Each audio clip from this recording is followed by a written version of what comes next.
Hermanos, voy a entregarles la lección que corresponde a la expiación eh, de Cristo explicada. Hoy día vamos a ver en primer lugar las representaciones bíblicas de la expiación, en primer lugar la representación legal. Según esta figura, los pecadores están bajo la ley y por ser todos transgresores de la ley están condenados. La pena de la ley demanda los que no la guardan, la muerte física y espiritual. Dios se presenta como un juez que ejecuta la sentencia de la ley en las personas de los pecadores. Cristo lleva la responsabilidad penal para pagar esta pena por ellos. Así tenemos una manifestación de la justicia de Dios. Por lo tanto, Dios perdona a los pecadores porque la ley está cumplida por ellos en la persona de Cristo. Gálatas 4, 4 y 5. Mas venido el cumplimiento del tiempo, Dios envió a su Hijo, hecho de mujer, hecho súbdito de la ley, para que redimiese a los que están bajo la ley. Mateo 3:15, la palabra del Señor, hermano, nos dice, Mateo capítulo 3, versículo 15, cuando Jesucristo estaba siendo bautizado por Juan, sencillamente deja ahora, porque así conviene que cumplamos, dice, toda justicia, le dice Jesús a Juan. En Romanos capítulo 5, versículo 19, Romanos 5, 19, la palabra del Señor, amados hermanos, nos dice de la siguiente manera, siempre pensando en la representación legal. Dice Romanos 5, 19, porque así como la desobediencia de un hombre, los muchos fueron constituidos pecadores, así también por la obediencia de uno, los muchos serán constituidos justos.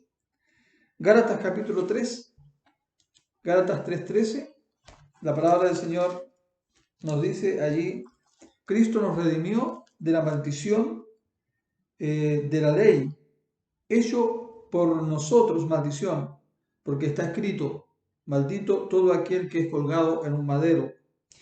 Hebreos 9:28, la palabra del Señor nos dice ahí en el capítulo 9, versículo 28, así también Cristo fue ofrecido una sola vez para llevar los pecados de muchos y aparecerá por segunda vez sin relación con el pecado para salvar a los que le esperan.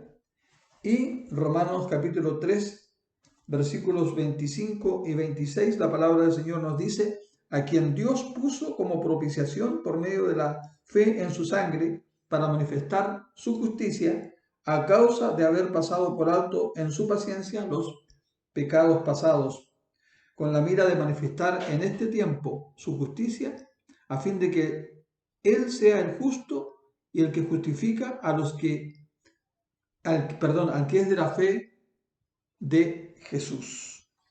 En segundo lugar, está, hermanos, también la representación comercial. Según esta figura, hermanos amados, según esta figura, Cristo es un rescate que se paga para librarnos de la esclavitud del pecado.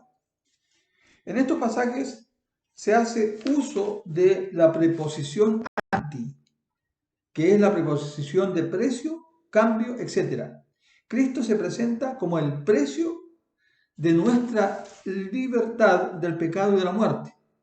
Marcos 10:45, leemos, hermanos, ahí lo siguiente. Marcos 10:45, la palabra del Señor dice, porque el Hijo del Hombre no vino para ser servido, sino para servir y para dar su vida en rescate por muchos. Primera de Timoteo 2:6 dice, el cual se dio a sí mismo en precio del rescate por todos para testimonio en sus tiempos. La preposición anti siempre lleva la idea de precio. Y en estos pasajes la idea no es que Cristo se dio a sí mismo por nuestro beneficio para favorecernos, etcétera, más con la idea de redimir, de rescatar, de pagar el precio necesario para redimirnos. La palabra redimir quiere decir comprar otra vez. Había una idea entre algunos de los cristianos después de la edad apostólica de que el precio de la redención, del rescate, se paga al diablo. Pero ahora no se acepta esta idea, obviamente. El diablo fue vencido en la muerte de Cristo. El precio de rescate o de la redención se refiere a las demandas de la santidad de Dios. En tercer lugar, otra representación en la moral. Según esta idea, la redención se originó en el amor de Dios y especialmente en la vida y muerte de Cristo. Este amor fue manifestado y el pecador sufrió en la humillación de su Salvador, quien sufrió por puro amor, por lo cual es movido al arrepentimiento y es una reformación de vida.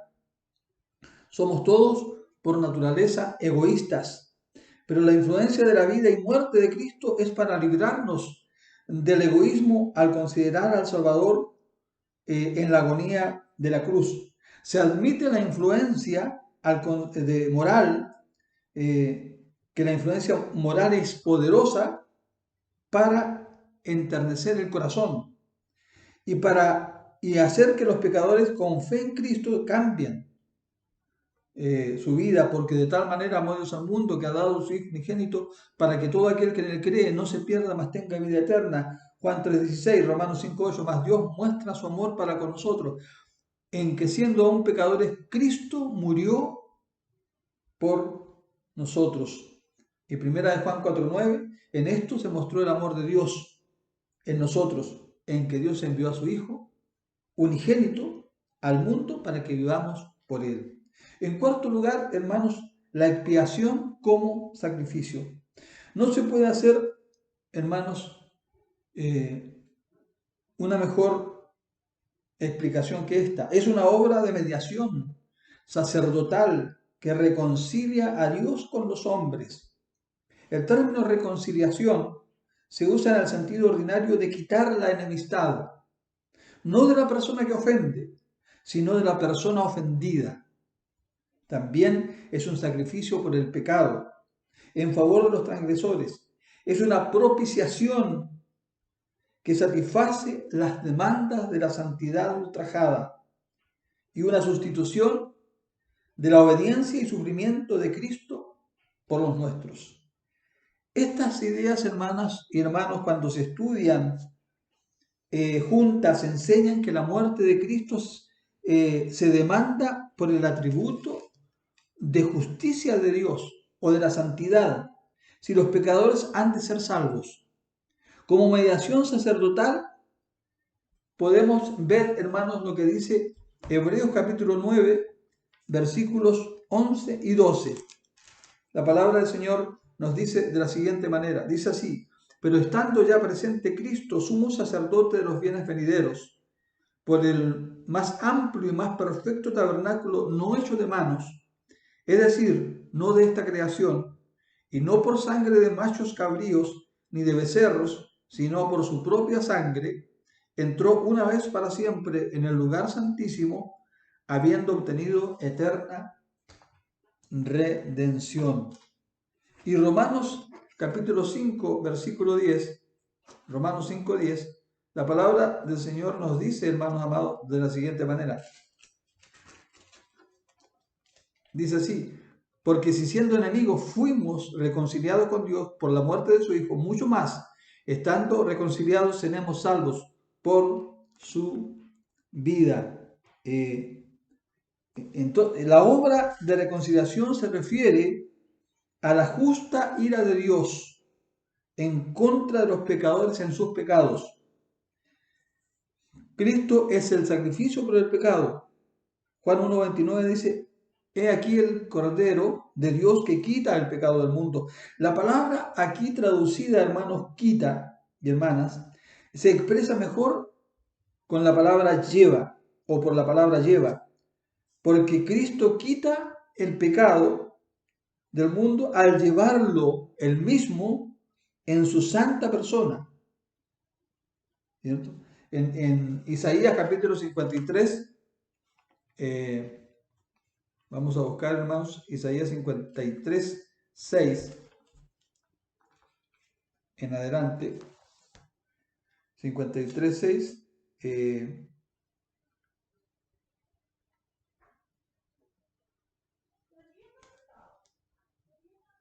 dice, todos nosotros nos descargamos como ovejas, cada cual se apartó por su camino, mas Jehová cargó en él el pecado de todos nosotros. Angustiado de él y afligido, no abrió su boca. Como cordero fue llevado al matadero, y como oveja delante de sus trasquiladores. Enmudeció y no abrió su boca. Por cárcel y por juicio fue quitado. Y su generación, ¿quién la contará? Porque fue cortado de la tierra de los vivientes, y por la rebelión de mi pueblo fue herido. Y se dispuso con los impíos su sepultura, mas con los ricos fue en su muerte, aunque nunca hizo maldad ni hubo engaño en su boca. Con todo, Jehová quiso quebrantarlo, sujetándolo a padecimiento. Cuando haya puesto su vida en expiación por el pecado, verá el linaje y vivirá por largos días, y la voluntad de Jehová será en su mano prosperada. Verá el fruto de la aflicción de su alma y quedará satisfecho. Por su conocimiento justificará mi siervo justo a muchos, y llevará las iniquidades de ellos. Por tanto, yo le daré parte con los grandes, y con los fuertes repartirá despojos, por cuanto derramó su vida hasta la muerte y fue contado con los pecadores, habiendo él llevado, perdón, hermanos, ahí está, habiendo él llevado, la palabra quita, por llevado, ¿cierto? Llevado el pecado de muchos y orado por sus transgresores. En este pasaje, entonces, hermanos, encontramos que Cristo dio su alma en sacrificio por el pecado. Y como un cordero fue llevado al matadero, dice, y que Jehová traspuso en él la iniquidad de nosotros. Mateo 26, 28 dice, porque esto es mi sangre del nuevo pacto, la cual es derramada por muchos, ¿cierto? Para la remisión de los pecados. Algunos enseñan que la encarnación fue suficiente para la salvación de los hombres, pero la encarnación, amados hermanos y hermanas, fue con el fin, con el propósito de que Cristo se ofreciese en cuerpo y alma en sacrificio, perdón, en carne y hueso, porque sabemos que Él resucitó, ¿cierto? Pero también hablamos, hermanos, como una propiciación. Lo leímos hace un momento, al cual en Romanos 3:25 dice, al cual Dios ha propuesto en propiciación por la fe en su sangre, para manifestación de su justicia, atento a haber pasado por alto en su paciencia los pecados pasados, para la manifestación de su justicia en este tiempo, para que Él sea el justo y el justificador, dice esta versión, del que cree en Jesús. Entonces, la muerte de Cristo es un sacrificio propiciatorio y su objeto no es el hombre, sino Dios. Y en Dios se refiere al atributo de la justicia o de la santidad. Es necesario que el atributo de la santidad de Dios reciba su satisfacción en cuanto al pecador, antes de que Dios pueda recibirle como hijo redimido. Por lo tanto, para recibir esta reconciliación es necesaria de parte del pecador la fe. Esto es, la fe en el Cristo crucificado, como la satisfacción que Dios demanda por el pecador. Lucas 18:13, ¿recuerdan ustedes cuando Jesús hace esta parábola del fariseo y el publicano cuando estaban orando? El publicano sencillamente dijo esto: Dios, ten misericordia de mí, pecador. La palabra traducida tener misericordia se expresa mejor por ser propicio. Entonces el pasaje puede expresarse así: Dios, sé propicio de mí, pecador.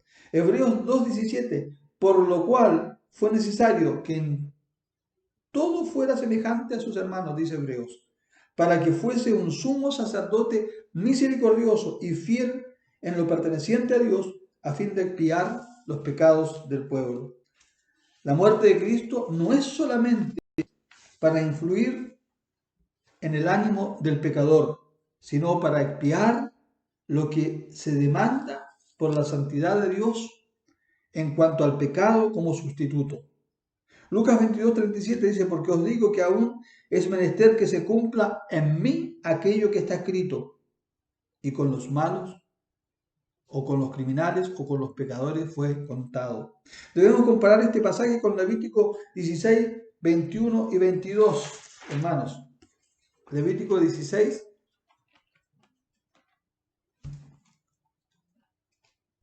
Levítico 16, 21 y 22. ¿Qué es lo que nos dice la palabra del Señor ahí? Dice lo siguiente. Dice así.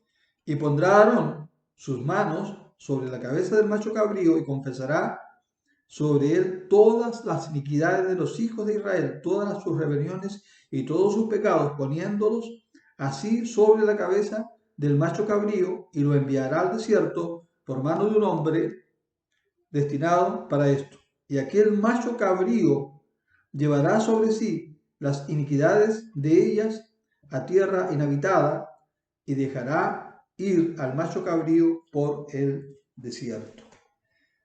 Romanos 5, 6 y 8 dice, porque Cristo, cuando aún éramos débiles, a su tiempo murió por los impíos. Ciertamente apenas muere alguno por un justo, con todo podrá ser que alguno osara morir por el bueno. Mas Dios, hermano, encarece su amor para con nosotros, en que siendo aún pecadores, Cristo murió por nosotros. Mas Dios muestra su amor, dice en la versión 60, ¿verdad?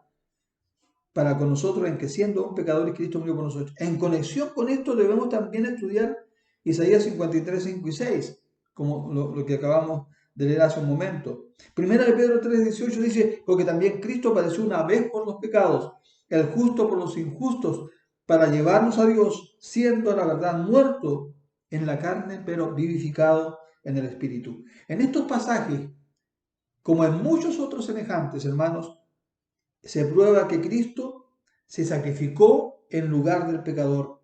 A semejanza de esto, tenemos la narración del sacrificio de Isaac por Abraham. Cuando Abraham iba a darle muerte a Isaac, el ángel le detuvo la mano y él vio un cordero que sacrificó en lugar de Isaac. La idea de sustitución se encuentra en todo el sistema mosaico, y todo esto fue una sombra, como dice bien la palabra del Señor, como lo dice Hebreos, de lo que está por manifestarse en el Antiguo Testamento a la luz del Nuevo Testamento. Todo eso era sombra de lo que Cristo haría definitivamente. En segundo lugar, hermano, el segundo punto es la institución del sacrificio. La expiación está más claramente enseñada por la institución del sacrificio, como la encontramos en el sistema mosaico. Por lo tanto, debemos hacer un estudio muy extenso de la expiación desde el punto de vista del sacrificio. Muchas teorías se han presentado para explicar la presencia universal de los sacrificios en el mundo antiguo. Unos han dicho que eran meras expresiones de gratitud ofrecidas a Dios en reconocimiento de su bondad. Otros que simbolizan la consagración de la vida por el sacrificio de Dios. Otros que eran manifestaciones de convicción de pecado y demostraciones de penitencia. Otros que eran dones ofrecidos a la divinidad para aplacar su ira en contra del pecado. Ninguna de estas teorías explica claramente los sacrificios sangrientos que exigían los sufrimientos y la muerte de la víctima. Un estudio histórico de los sacrificios tanto de los paganos como de los israelitas nos enseña, en primer lugar, que eran ofrecidos a una divinidad para propiciar la santidad ultrajada. En segundo lugar, se encuentra la idea de la sustitución de los sufrimientos y de la muerte de la víctima en lugar de los castigos que merecían los que ofrecían los sacrificios. Una idea muy pronunciada siempre es la necesidad de dar satisfacción a la divinidad. No encontramos una idea general de que esta satisfacción fue en cantidad, el valor exacto según la demanda de la santidad divina, sino más bien un reconocimiento de que fuera necesaria alguna satisfacción aceptable a la divinidad. Vemos la idea de que cada cual debiera ofrecer el sacrificio de más valor posible y que a la vez el valor del sacrificio depende de la dignidad de la víctima. Especialmente tenemos esta idea entre aquellos que ofrecían sacrificios humanos. Entre los hombres no había sacrificio más digno ni de más valor que el de una persona. Los que ofrecían sacrificios humanos tenían la idea más o menos correcta de que la divinidad exigía una satisfacción de valor infinito. Pero el error estaba en no conocer la voluntad de la divinidad, que bajo ninguna circunstancia aceptara como sacrificio un individuo que estaba en la misma condición del que sacrificaba. Es claro, ¿verdad, hermanos amados? O sea, no se sacaba nada con matar a un ser humano, sacrificar a un ser humano, si ese ser humano era tan pecador como el sacerdote que estaba ofreciendo a esa víctima. Si demandaba que el sacrificio fuera en todas maneras absolutamente puro e inocente, y el único personaje en la historia que ha llenado estos requisitos fue el que se sacrificó por cada uno de nosotros, hermanos. Y ese fue Jesús de Nazaret. La doctrina ordinaria en cuanto a estos sacrificios por el pecado era que principalmente tales sacrificios eran para propiciar a Dios, satisfacer la demanda de su justicia y hacer que fuera un acto consecuente y propio para perdonar las ofensas del que ofrecía el sacrificio. En tercer lugar, esta expiación fue hecha efectiva por un castigo vicario. La víctima sufrió en lugar del pecador, llevando su pecado y sufriendo la pena que él mismo merecía.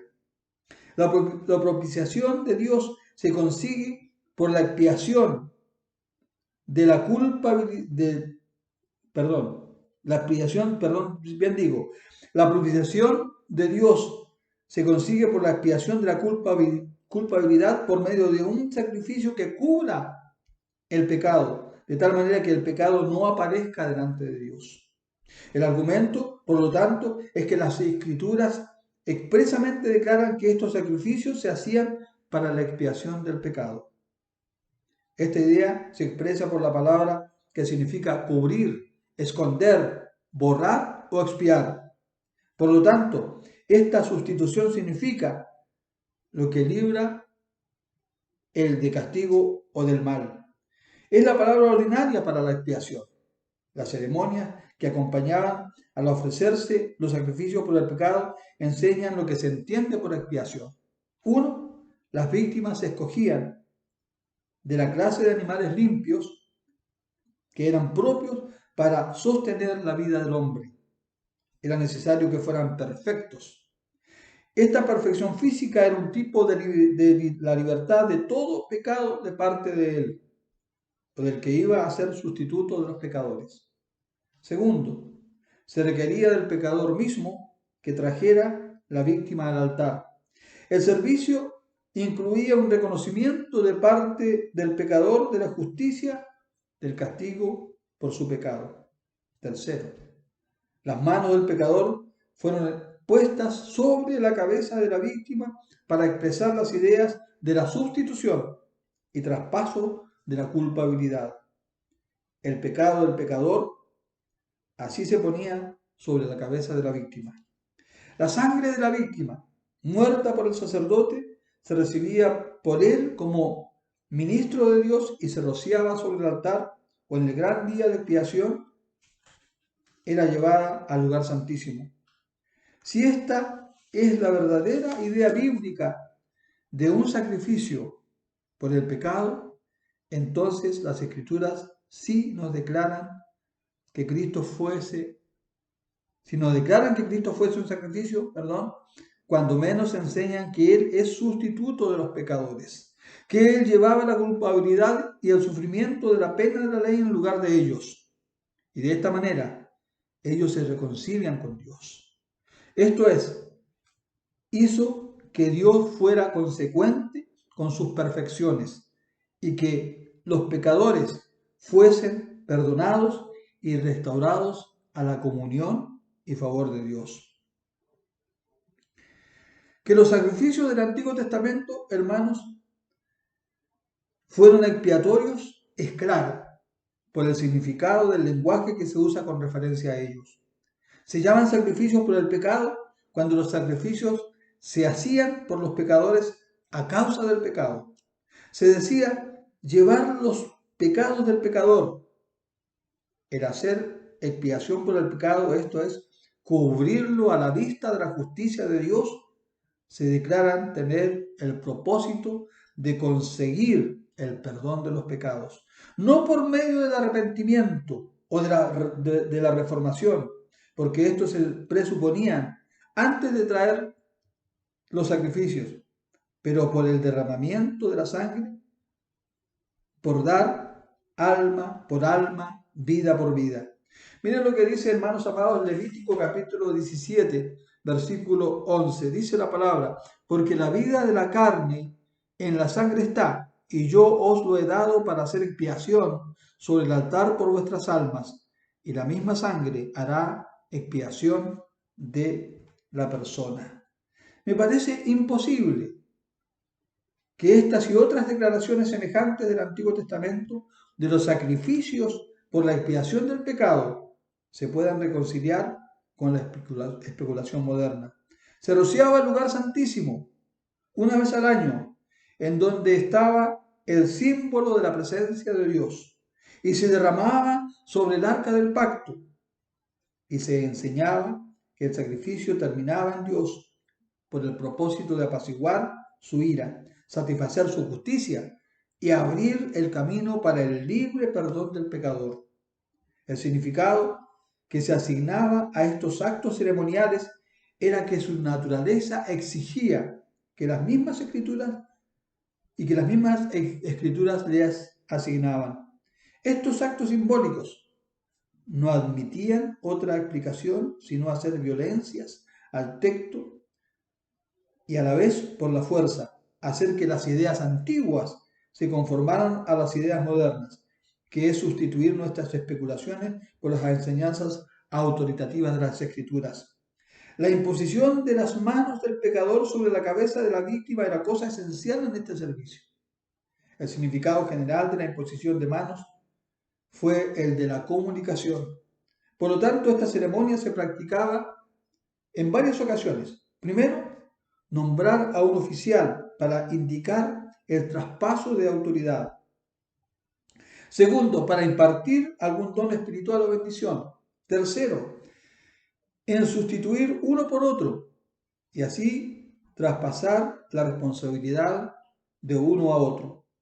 Este fue el significado de la imposición de las manos sobre la cabeza de la víctima. Se sustituía en lugar del pecador y la culpabilidad simbólicamente se pasaba de uno a otro. Por lo tanto, se decía que la víctima llevaba los pecados del pueblo o que sus pecados se ponían sobre ella. En los servicios solemnemente en el gran día de la expiación, el significado de este rito se ve de una manera especialmente clara. Se daba la orden de que dos machos cabríos fueran escogidos, uno para el sacrificio del pecado y el otro para llevar el pecado fuera al desierto.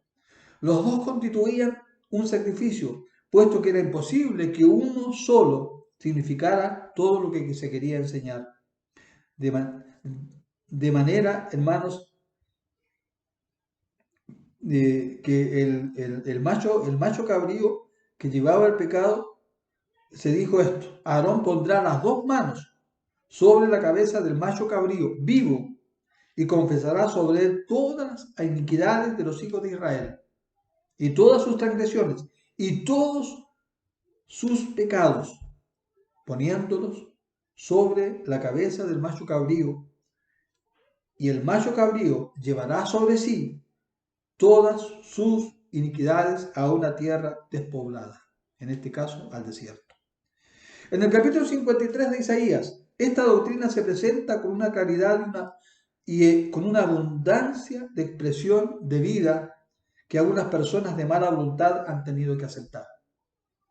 Cuando digo personas de mala voluntad, son aquellas que sencillamente no aceptan a que Jesucristo sea el Mesías o que Jesucristo sea el Señor y Salvador o que sencillamente no hay Dios. El profeta en este capítulo no solamente predice que el Mesías iba a ser un hombre de dolores, no solamente que iba a sufrir los más terribles horrores de las tinieblas y que iba a sufrir una muerte vergonzosa. No solamente que estos sufrimientos él iba a cargar en beneficio a otros, pero que a la vez, en el sentido verdadero, eficazmente, él sufrió en nuestro lugar la pena que nosotros merecíamos para conseguir nuestra libertad. Esto se hace ver no solamente en aquella forma que más naturalmente admitían de esta interpretación, sino también en otras que pueden consecuentemente, con la analogía de las Escrituras, entenderse claramente. Esto se hace ver no solamente en aquella forma que más naturalmente admitían de esta interpretación, sino también de otras que pueden consecuentemente con la consecuentemente con la analogía de las Escrituras entenderse claramente. A la primera clase pertenecen tales expresiones como las siguientes: ciertamente llevó en nuestras enfermedades y sufrió nuestros dolores. Nuestros dolores y nuestras enfermedades son los dolores y las enfermedades que merecíamos. Esto Cristo llevó en nuestro lugar, porque Él los llevó como una carga. Él fue herido por nuestras rebeliones, molido por nuestros pecados. El castigo de nuestra paz fue sobre Él. Estas frases no pueden usarse de los sufrimientos de un patriota por su patria, de un filántropo por sus semejantes, ni de un amigo por por los que son más queridos de Él o amados de Él, sino que se entienden más naturalmente por los sufrimientos del que responde por nosotros. El castigo de nuestra paz fue sobre Él. Esto es el castigo por el cual Cristo consiguió nuestra paz. La idea del castigo vicario no se puede expresar más claramente en el hebreo por estas mismas palabras. Jehová cargó en él el pecado de todos nosotros. Ya hemos visto que este lenguaje usado en el Antiguo Testamento para expresar el traspaso de la culpabilidad del pecador a la víctima muerta en su lugar tiene un significado exacto bíblico que no se puede negar, en este caso, sin hacer violencia de las reglas admitidas de interpretación. Además, se dice del Mesías que iba a hacer de su alma una ofrenda por el pecado. La palabra hebrea traducida culpabilidad o deuda, y entonces un sacrificio que lleva culpabilidad y las expía. Es la palabra usada ordinariamente en la ley levítica para el sacrificio por el pecado.